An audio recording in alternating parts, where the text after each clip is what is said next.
اعوذ باللہ من الشیطان الرجیم، بسم اللہ الرحمن الرحیم۔ السلام علیکم۔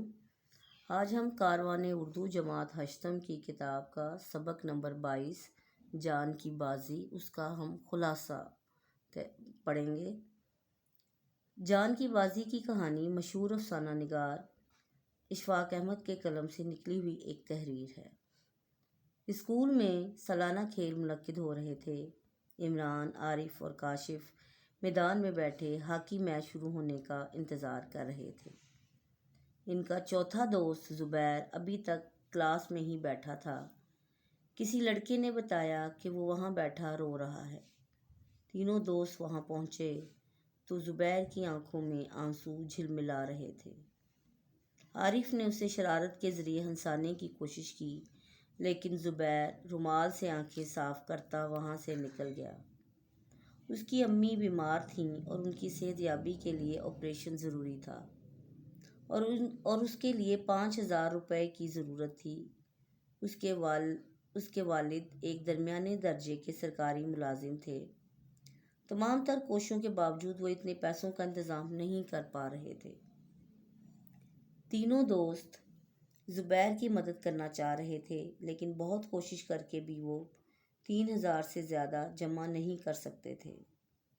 شام کے وقت کاشف کام سے باہر نکلا تو عمران کو اپنی طرف آتا دیکھا۔ اس نے کہا، پیسے حاصل کرنے کا بندوبست کر لیا ہے۔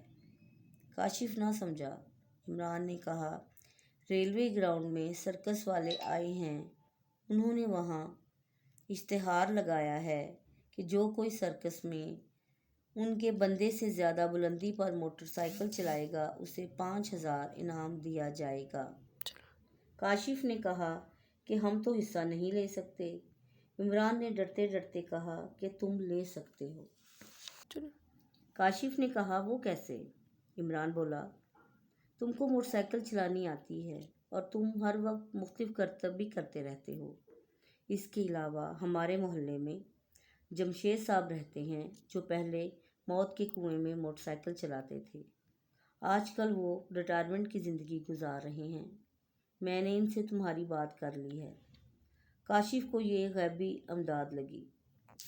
جمشید صاحب سے موٹر سائیکل چلانے کے گر سیکھ کر کاشف کو ایسا لگا کہ وہ یہ کام کر سکتا ہے۔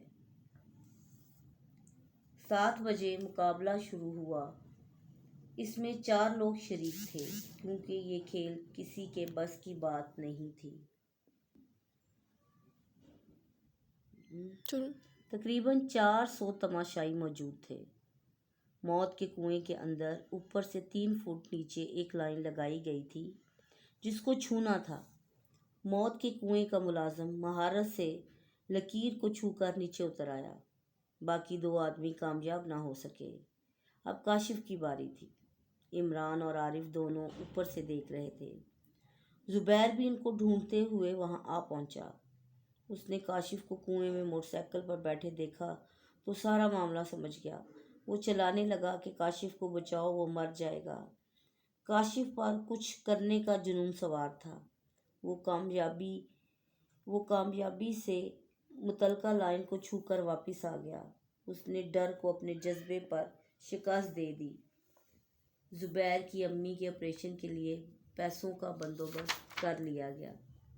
زبیر روتے ہوئے کاشف سے لپٹ گیا اور کہا، اگر تم کو کچھ ہو جاتا تو میں اپنے آپ کو کبھی معاف نہ کر پاتا۔ سب اس کو دیکھ کر مسکرانے لگے۔